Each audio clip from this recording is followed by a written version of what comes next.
we have warned about this for a long time, that this will end up with a regional war. And this is not in the interest of any side, any country in the region. We really want peace as a government. And we are really going to New York, to the Security Council. Friday afternoon, we'll have a meeting of Security Council. We want peace.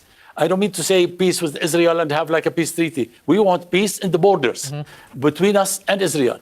And we want to go back to the truce line, which was approved by Israel and by Lebanon in 1949. So, we really want peace and we're really working for peace, but we did not receive any good sign from the Israelis. Israel's defense minister today says a new phase of war is beginning and that the center of gravity is moving north, meaning towards Lebanon. These are the latest pictures of Israeli strikes on the southern Lebanese border village of Rihan. The Israeli military says its warplanes struck more than 100 Hezbollah sites, including a weapons storage facility. The two stunning attacks killed more than a dozen people and injured thousands. Hezbollah is vowing revenge. The group, which while the West designates it as a terrorist organization, is actually also a powerful political party with 13 seats in the Lebanese parliament. What's happening right now in your country? Well, you described it a little bit, and it is worse than one can say. There are a lot of people who are being killed, and a lot of people injured, and a lot of them maimed for good, so it's a very hard situation. And I don't know what's Israel's intention. I don't think they can return those refugees who went from their villages in the north in this way, because Israel was in Lebanon and had to run away in Lebanon. Of course, they stayed 22 years, but there were too many killings of Israelis there. So I don't think Israel would want to occupy South Lebanon again, because this time the resistance is stronger than it was in the past. So I really don't understand the Israelis, because if they want to get back their people to the north, those who were displaced to the north, to their villages and settlements, they have to negotiate. And they have to negotiate with the Lebanese government through mediators like the Americans as well. Israelis are saying they don't want Hezbollah's presence underground, over the ground, in the sky. Well, they said it in 2006. As long as there is occupation of Lebanese land, there will be no coordination with them on this issue, unless they accept. And then we start negotiating through a third party. It will be UNIFIL, the United Nations Interim Forces South Lebanon, or the Americans, or the French. We are open. Hezbollah obviously also got into this war after October 7th in support of Hamas. So there's been an ongoing exchange of fire between the two sides for nearly a year now. That's true. Till October 8th, it will be a year. Look, Hezbollah is a resistance movement, and let's deal government to government. We are willing to talk to Hezbollah at the right time, and we communicate with them all the time. And I think if Israel wants peace, we are ready for peace, for a ceasefire. Not a peace treaty, but for a ceasefire on the border, and an agreement on what are the conditions for this ceasefire. Granted that 1701, which is the United Nations Security Council Resolution 1701, is a very important resolution for us. And if we implement it, for us and the Israelis, and we both said that's implemented, but Israel violates Lebanon, the sovereignty of Lebanon every day there is a violation. So I'm not defending Hezbollah, because yes, they are also retaliating. Escalation has been all the time Israelis. Like what happened yesterday, what happened today is escalation. We cannot talk to Hezbollah anymore now in the way we were talking to them in the past, because they are, of course, they were hit very badly, and therefore retaliation is a must to them. We'll try to do something, but I don't know how much we have power to stop them. But there is a right to resistance, and that's what trying to work with Israelis.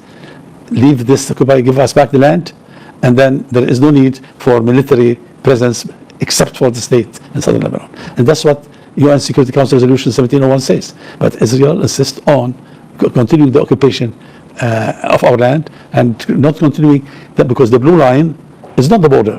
To us, it's the Armistice Agreement of 1949 is the border between us and Israel, which was the border between us and Palestine set by the British and the French in 1923. So, and we did not yet, they are refusing to talk about it. We are ready to implement 1701, but what they're saying is not the truth. They are saying this, yes, we implement 1701, but they don't want to get out from Shiba Farms and First Shuba Hills. But this is Lebanese. The owners of these hills, the owners of these farms are Lebanese. No, they are Syrians. And they say they are Syrians, and they want to continue the occupation along their annexation along with the Golan Heights. And this is unacceptable to us. We want them back. We want this. We want the border to be the truce line. We want B1 in Nakura, because they removed the border something like 35 meters northward. So all of this have to be settled. Normalization on the border, yes, but not peace with Israel.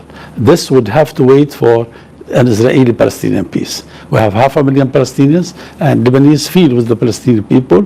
Here we have the refugees in Lebanon, and we feel with the Palestinian people, and we think the two-state solution has to be implemented before we make peace.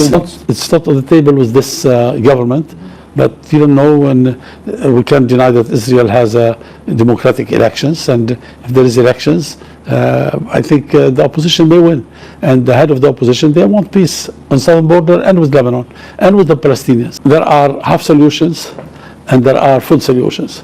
The French came with a proposal that would deal with everything on the border and will have security, if it happened, security on the border. And that's what we want. It means that once we establish this the border, the need for military presence, which is not official, is not necessary anymore. I mean, Hezbollah, they are happy. They will be happy. Sayyid Hassan Nasrallah said it. They will be happy if all the land, occupied land, is returned to Lebanon. So we have. This is our policy as a government. It's going to take time to implement it, but it is our policy. There are two countries: the United States, because of its international influence, supposedly, I would say, quote unquote, in Israel, influence with us as well. The United States is a big player.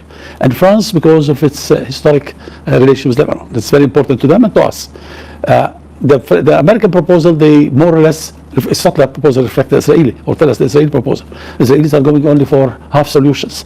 They are not going for a whole solution. And half solution is better than no solution. That's how we look at it. That's why we'll accept it. But we would like to see the French proposal at the table and accepted by Israel, and start negotiation and agree on the border and their withdrawal, timing and everything, in this case. But the Americans got involved, the French got involved, UN tries its best as well. But we depend on the Americans now to really take them. I mean, Mr. Amos Hochstein is, or I don't know if he still is in Israel, and I think he was supposed to come here if he has any message. It seems he doesn't have any message. So he has been negotiating, he has been talking to people here and in Israel, but so far nothing came out. Now all what they care about is that, as you said at the beginning, Hezbollah's withdrawal, and this is kind of a mess, because Hezbollah has no barracks to withdraw. And so its people are from the villages. Yes, okay, there are visible Hezbollah military appearance that started 2 years ago. It could stop. But the other things, Hezbollah's people are in the villages of the south. They don't have barracks. They are not going to withdraw. It's meaningless. But if this is satisfied them for half the solution, we want it.